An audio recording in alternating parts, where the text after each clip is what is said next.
निःशुल्क रूपमा 6 किसिमका तालिमहरू सञ्चालन हुन गइरहेका छन्। यदि तपाईँहरूले निःशुल्क रूपमा यी तालिमहरू सिक्न चाहनुहुन्छ भने तपाईँहरूले फारम भर्न सक्नुहुनेछ। फारम भर्नको लागि तपाईँहरूले साउनको 25 गतेसम्म भरिसकेको हुनुपर्नेछ। साथीहरू, 6 किसिमका तालिमहरू के कस्ता रहेका छन् त? ती तालिमहरू पहिलो नम्बरमा कम्प्युटर सफ्टवेयर रहेको छ।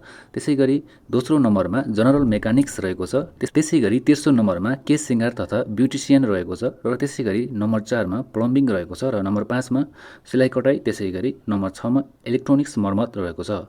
यी सम्पूर्ण तालिमहरू 3 महिनाका रहनेछन् र कम्प्युटर सफ्टवेयर भनेको 6 महिनाको रहेको छ।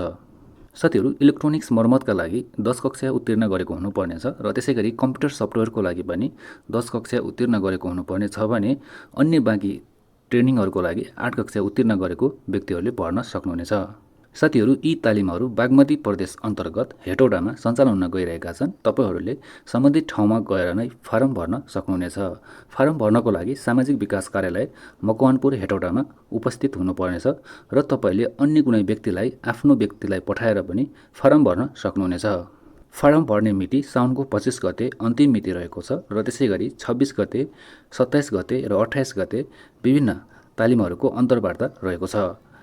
26 गते कम्प्युटर सफ्टवेयरको, 27 गते जनरल मेकानिक्स र ब्युटिसियन, त्यसैगरी 28 गते प्लम्बिङ, सिलाइ कटाइ र इलेक्ट्रोनिक्स मर्मतको अन्तर्वार्ता रहेको छ।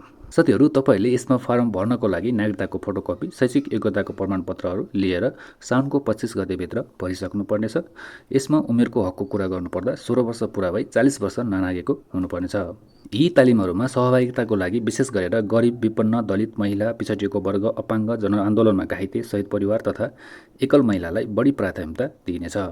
साथीहरू, आगामी दिनमा देशका विभिन्न ठाउँहरूमा यस्तै किसिमका निःशुल्क तालिमहरू सञ्चालन हुन गइरहेका छन्, खुल्न गइरहेका छन् र ती तालिमहरूको बारेमा थाहा पाउन चाहनुहुन्छ भने तपाईँहरूले हाम्रो यो च्यानललाई सब्स्क्राइब गरेर हामीसँगै जोडिनुहोला।